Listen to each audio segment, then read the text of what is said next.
Setiap Senin atau 17 Agustus pasti akan dilakukan upacara dan pengibaran bendera merah putih. Umumnya, pengibaran bendera merah putih dilakukan oleh petugas pengibar bendera.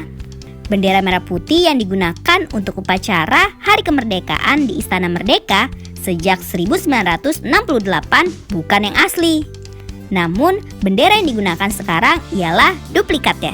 Ada sejarah panjang dari bendera merah putih yang menjadi kebanggaan masyarakat Indonesia ini. Yuk kita cari tahu sejarah panjang bendera merah putih. Sebelum kita lanjut videonya, jangan lupa klik tombol subscribe dan tombol loncengnya ya. Saat itu, istri dari Presiden Soekarno yaitu Ibu Fatmawati yang menjahit bendera merah putih yang hendak digunakan pada 17 Agustus 1945. Bendera merah putih yang dijahit Ibu Fatmawati dikenal dengan bendera pusaka.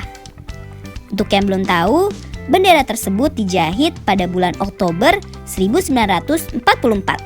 Saat itu usia Ibu Fatmawati masih 21 tahun. Ibu Fatmawati menjahit bendera merah putih menggunakan tangannya sendiri karena saat itu dilarang dokter menggunakan mesin kaki. Pelarangan penggunaan mesin kaki karena Ibu Fatmawati sedang mengandung. Kain untuk bendera diperoleh dari seorang perwira Jepang bernama Shimizu. Perwira Jepang tersebut datang ke rumah Pak Soekarno dan menyerahkan 2 blok kain katun masing-masing merah dan putih. Kain katun yang diberikan oleh perwira Jepang itu dijahit dalam waktu 2 hari. Saat itu, bendera yang dijahit Ibu Fatmawati merupakan yang terbesar di Jakarta setiap kali dikibarkan di halaman rumah. Setahun kemudian, bendera digunakan upacara proklamasi kemerdekaan Republik Indonesia pada 17 Agustus 1945. Belanda melancarkan agresi militer kedua di Yogyakarta. Serangan militer pada 19 Desember 1948 ini berhasil menjatuhkan Yogyakarta ke tangan Belanda. Saat itu, Presiden Soekarno memerintahkan ajudannya untuk mengamankan bendera pusaka supaya nggak jatuh ke tangan Belanda. Ajudan Presiden Soekarno bernama Pak Husein Mutahar memutuskan memisahkan warna merah dan putih dengan bantuan Ibu Pema Dinata. Lalu, bendera yang sudah dipisahkan diletakkan pada bagian dasar 2 tas yang diisi dengan pakaian pribadinya. Kedua kain tersebut aman, namun ajudan Presiden Soekarno ditahan di Semarang.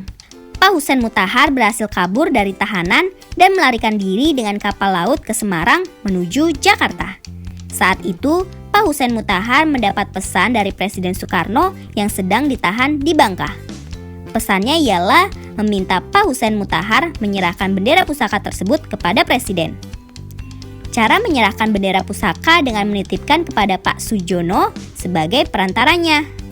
Lalu, bendera pusaka dijahit kembali oleh Pak Husein Mutahar agar menjadi merah putih. Pak Sujono memisahkan mesin jahit milik seseorang istri dokter.